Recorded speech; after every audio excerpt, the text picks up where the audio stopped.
If you've ever driven by this building just west of the city limits, you may have wondered why there's an igloo on the roof. It's called Nadeau's Ice Sculptures, and they're creating things with ice that you wouldn't believe. Let's go check it out.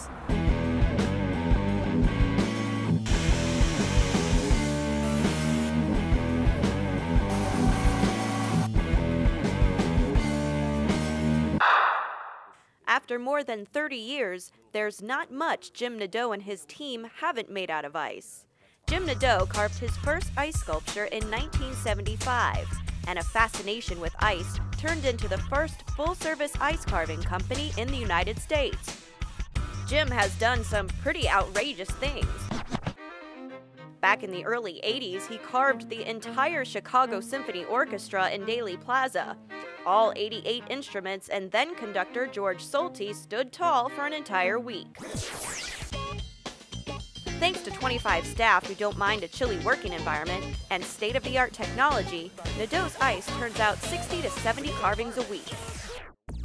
Jim starts by using modern technology to create each block of ice. He slowly freezes water in giant tubs at a steady 20 degrees.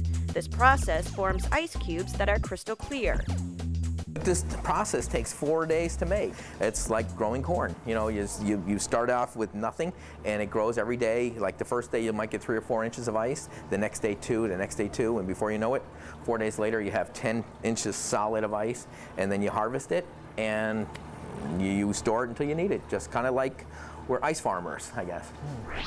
From the freezer, about half of the orders are put in the hands of a carver, who uses both good old-fashioned chiseling and high-tech power tools to create custom-designed work for each client.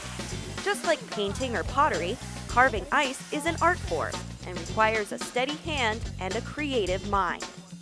Working a block of ice, there's got to be a labor of love involved. It's not just a job. It's a calling. It really is. And if you're good at it, it's because you love it. And if you're not good at it, it's because it's gotten to you. It's quite hard. The other half of the orders are sent to the CNC machine, where a computer-driven chisel can carve a design in minutes. CNC stands for Controlled Numeric Cutting. CNC machines have been used for years to cut through wood, plastic, and paper, but using them to cut ice is a very new idea. It's controlled by a computer in the next room. A graphic artist will program a specific design, usually a corporate logo or someone's initials, into the computer, a process that can take up to 7 hours. Once you have it in the computer, in the data, you tell it how big you want to make it, and an arm comes down and starts automatically cutting the piece that you want. And that's great. It's just repetition, and it's a beautiful thing. It certainly helps cost doing it that way. The hottest, or should we say coolest, trend in ice carvings is liquor luges. Jim makes about 200 a year for parties. Among the designs are a reservoir like this one. Mixed drinks are poured in at the top, and guests can serve themselves a perfectly chilled drink at the bottom.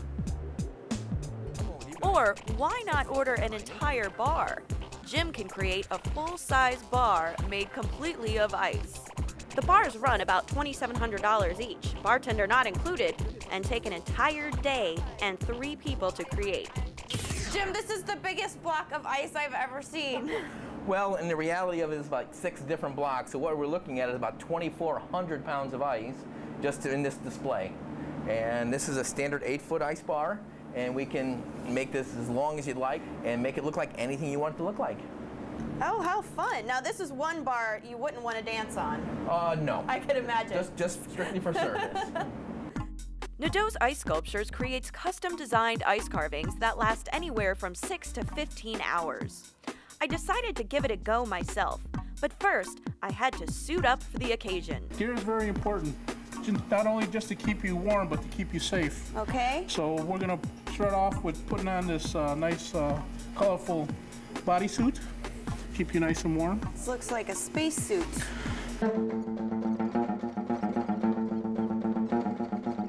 Okay. Next, we have some steel-toe boots. Okay. I put on the bulky boots, an apron to keep me dry, some gloves so I wouldn't chop off a finger, and some earplugs so I wouldn't go deaf. And we're ready to carve some ice. All right, let's go. But before we get started, Hawk offers me one last piece of protection. Of course, we got to have eye protection when we carve, so we have some special glasses for you. Right. Well, these will definitely cover my eyes. Ta-da! Once I put on some functional goggles, I was ready to go.